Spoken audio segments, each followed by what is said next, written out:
Hello, everyone. Welcome to a humongous project that I've been working on for the last, 4 months maybe, since around December. I've been working on this thing called the New Fatal Award Show. Now, I was inspired by seeing the certain Grammy nominations and hating on a few of them and liking a few of them, and seeing what I would do personally if I was in that position, the things I would have picked to get nominated.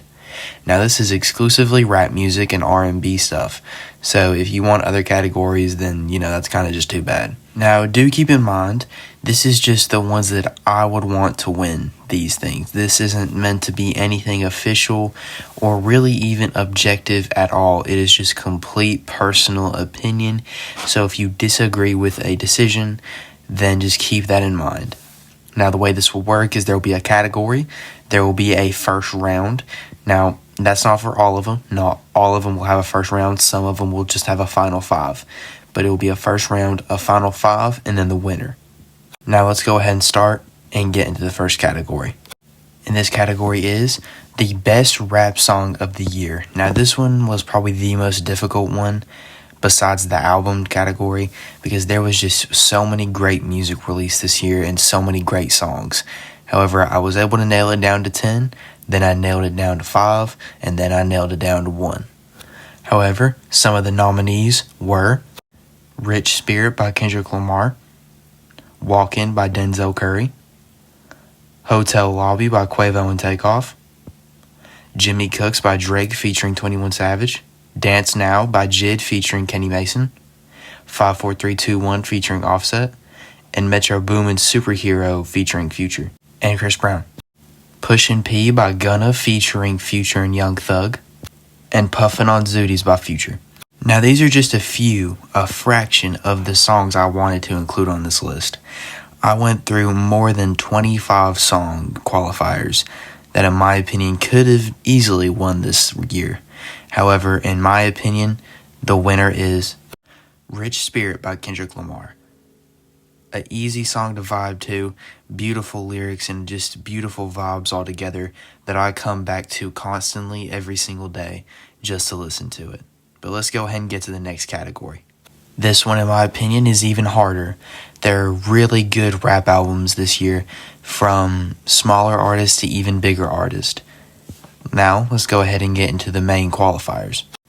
Melt My Eyes, See Your Future by Denzel Curry, Only Built for Infinity Links by Quavo and Takeoff, The Forever Story by JID, I Never Liked You by Future, Her Loss by Drake and 21 Savage, DS Forever by Gunna, Sorry for What by Tory Lanez, My Own Worst Enemy by DC the Don, Heroes and Villains by Metro Boomin, Mr. Morale and the Big Steppers by Kendrick Lamar. These are truly some fantastic albums that dropped this year, and I had even more written down that I didn't even get to go over. However, in my opinion, just straight bangers, and the album with the most amount of songs that I come back to every day has to be I Never Liked You by Future. Just very consistent and extremely good, a solid 10 out of 10 album that you can constantly go back to and find replayability. And that, in my opinion, makes a perfect album. Now, before we get into the next category, I have a little trailer to show you guys for an upcoming project I have.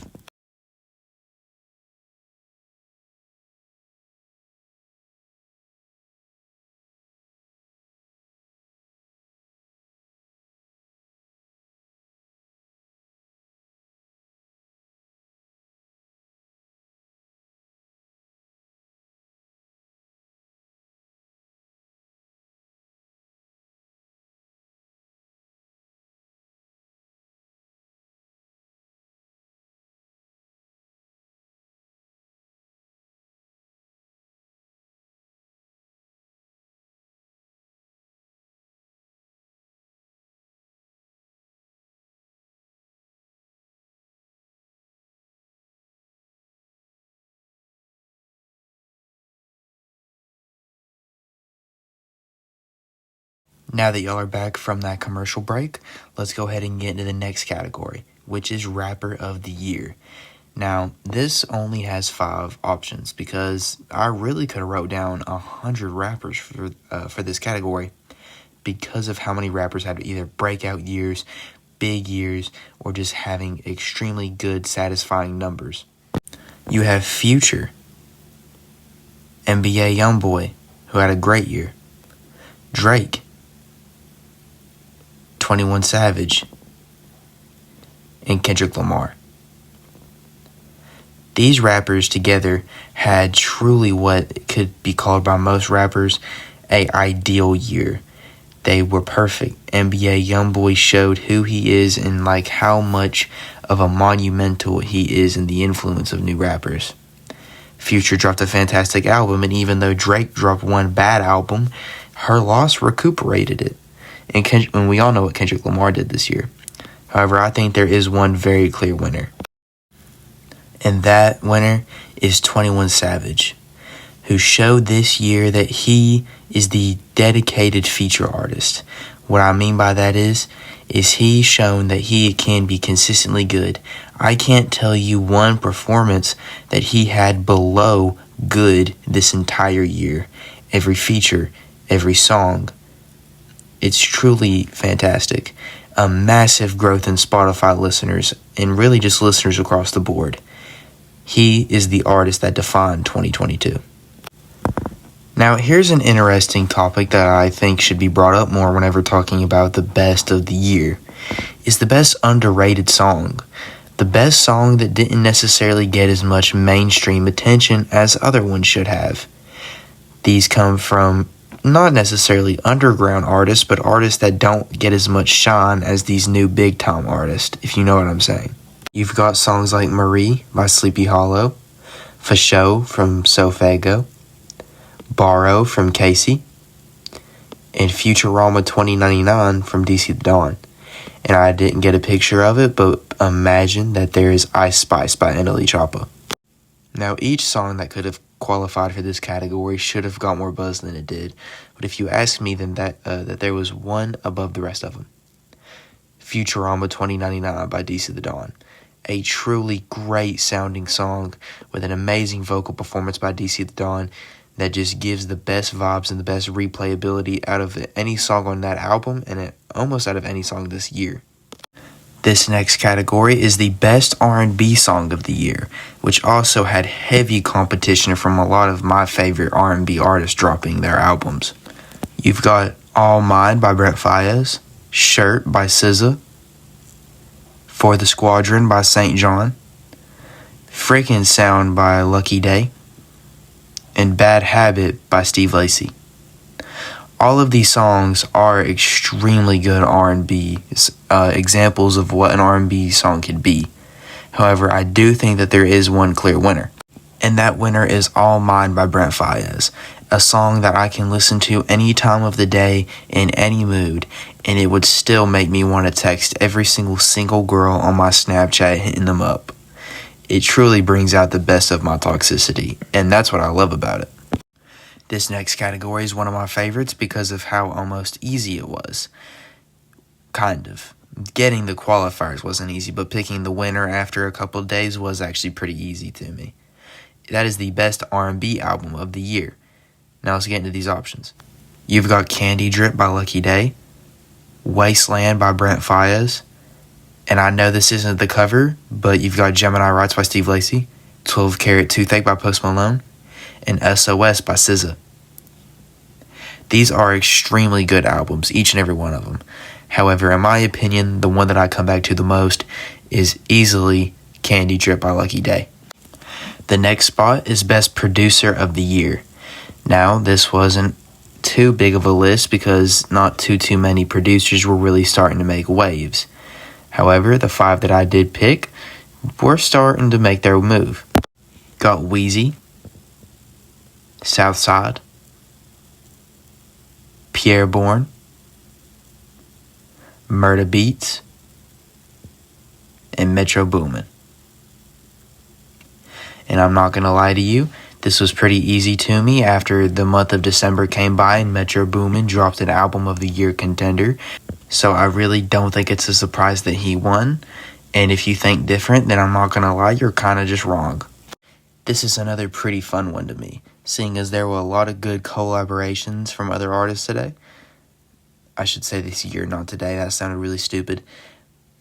But seeing as there are quite a few very good collaborations between artists that came out this year, showing truly that collaboration is the best form of artistry, let's get into the best ones.